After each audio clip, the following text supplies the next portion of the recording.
Donc en fait la constatation qu'on a fait par rapport à tout ça, avec beaucoup de recul, d'analyse sur tous les avis qu'on a pu avoir, c'est vraiment Adriana qui ne prend plus en fait elle ne sait plus prendre le lait dans le sein, c'est-à-dire que sa succion n'est plus capable d'aller chercher le lait qu'il y a dans le sein, en sachant que la succion de l'allaitement et la succion d'un biberon, c'est complètement différent. C'est-à-dire que la succion de l'allaitement, d'aller chercher le lait dans un sein, c'est quand même très fatigant pour eux, ça demande beaucoup d'énergie.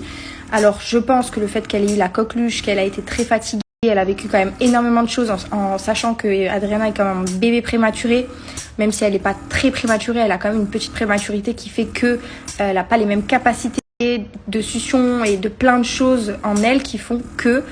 Donc là, on pense vraiment que ça vient d'elle le problème et qu'elle n'est pas capable, qu'elle n'est plus capable d'avoir une succion efficace au sein. Ce qui fait que du coup, pour en revenir, la baisse de lactation, ça suit son cours. C'est qu'en fait, à partir du moment où un bébé n'a pas de succion efficace, le corps entend et enregistre que mon corps, en fait, il a plus besoin de produire du lait. Parce qu'il n'y a plus personne qui demande en fait du lait et plus mon corps va produire, étant donné qu'Adriana ne stimule plus correctement et qu'elle n'envoie plus l'information à mon corps. En gros, mon corps ne produit plus de lait. Grosse remontée de lactation quand j'ai tout fait correctement, j'ai surstimulé avec le tire-lait, j'ai bu, mangé tout ce qu'il fallait, donc j'ai vu que j'avais du lait. Et là, j'ai arrêté depuis 2 jours. Et comme par hasard, je tire du lait et il n'y a quasiment rien qui sort, alors que Adriana, elle a bu des biberons aujourd'hui que j'avais dans le congélateur. Là, les dernières solutions qu'on a trouvées avec le pédiatre, et en fait, pour être honnête, c'est des solutions qui sont un peu dernier recours, c'est-à-dire qu'on n'a plus le choix. Du coup, déjà, pour la première chose, c'est de continuer à relancer la lactation, parce qu'en fait, ma lactation, elle fait comme ça. Voilà, clairement. La nourrir au biberon, parce que du coup, on a trouvé un biberon qu'elle veut bien prendre. Donc là, aujourd'hui, j'avais réussi, en me levant la nuit, à faire du stock.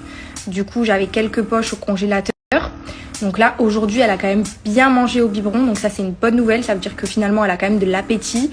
Et moi, du coup, en attendant, je relance le maximum de ce que je peux faire ma lactation. À voir si on arrive à faire le maximum pour que la succion revienne et qu'elle arrive à prendre le sein ou pas. Et si elle n'arrivera pas à prendre le sein, je ferai du tir-allaitement si j'y arrive.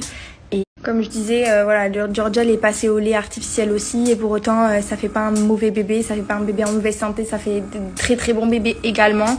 Moi c'est juste que l'allaitement, je trouve ça bien, je trouve ça beau, je trouve que c'est tellement beau pour un enfant, tellement bien pour lui.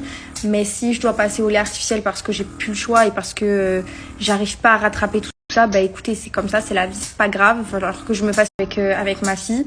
Maintenant, malheureusement, le problème vient d'elle, puisqu'on a même, que chez le pédiatre, quand je l'ai mise au sein, on s'est rendu compte qu'en fait, elle déglutit même pas. C'est-à-dire que quand elle prend le sein, elle déglutit pas. C'est-à-dire qu'elle va même pas chercher le lait pour... et elle se fatigue en plus, parce qu'elle tète dans le vide, elle tète.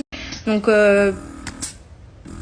si le problème vient de chez mon bébé et que je ne peux pas contrôler ça, je vais pas pouvoir aller à l'encontre de... Donc là, je vais faire orthophoniste. On va continuer les massages dans la bouche d'Adriana pour essayer de lui donner une meilleure succion. J'espère que finalement, en lui donnant le biberon, ça va pas encore tout gâcher et lui faire une confusion biberon-sein. En fait, là, tout est très mélangé. Je vous avoue que je me pose 1000 questions, que j'ai beaucoup d'espoir de récupérer mon allaitement. Et en même temps, je me dis qu'il est en train de couler et qu'il faut que je me fasse une idée. Écoutez, on verra. On verra et comment ça avance. En tout cas, là, le problème, c'est que du stock de lait, j'arrive pas trop à en faire. Je vais devoir passer plus vite que ce que je pensais au lait artificiel. Donc, ça me pose problème. Là, tout de suite, je vous dis la vérité. Donc, voilà. D'ailleurs, je veux quand même faire une story très importante qui va éclairer beaucoup de personnes. Parce qu'il y a beaucoup de gens, de mamans, de papas, de personnes en général qui pensent qu'il est possible que le lait maternel ne soit pas nourrissant. Et n'apporte pas les apports nutritionnels qu'il faut pour un bébé. Sachez que ça n'existe pas. Voilà, c'est pas possible. Le lait maternel, ça nourrit très bien un bébé. Ça a tous les bienfaits pour qu'un bébé puisse prendre du poids. Donc, sachez que si vous rencontrez ce genre de problème, ça ne vient pas de votre lait, ça vient de votre bébé ou d'une baisse de lactation potentielle du poids. Donc, sachez que ces rumeurs-là, elles n'existent pas. C'est une légende, c'est pas vrai.